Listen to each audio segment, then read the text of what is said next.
The threat of tariffs against Canada and Mexico is on pause tonight. This is as leaders from both countries say that they've reached agreements to cooperate with the United States. Now, the conversation about tariffs can be pretty confusing. Fox 26 business reporter Tom Zizka is here live to break it all down for us. Tom. Rashi, the United States imports more than any other country in the world. It represents about 15% of the nation's total economic activity, the gross domestic product. In 2023, they were worth $3.2 trillion. 15% of the economic activity. It's a lot of money. Now, Canada and Mexico comprise about 900 billion of that, and it's more than just those traditional beverages that people think about. It's electronics from Mexico, it's lumber from Canada, it's vehicles, it's oil, it's minerals, it's all sorts of things that we depend on, and all of it can be affected. At 25 cents on every dollar, tariffs can quickly add up. And to understand how, let's start with a definition of what a tariff is. It's a tax on imported goods and services, and without them, international free trade is pretty straightforward.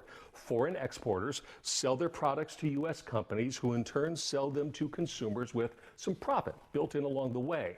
But add a tariff into the mix, and that exporter has to pay a tax to the U.S. government before anything moves down the line. So where does that money come from? Typically one of three places.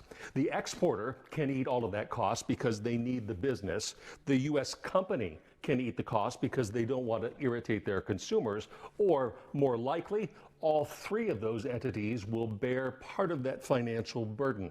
And with every $100 of commerce becoming $125, economists say consumers will choose to spend less or spend elsewhere.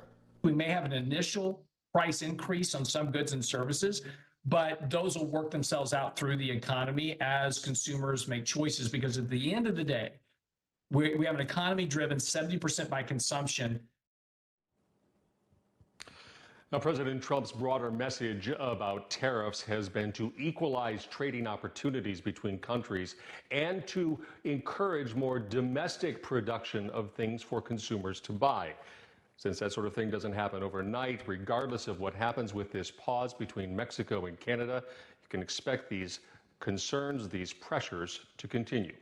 Watching your money. I'm Tom Zizka, Fox 26 News.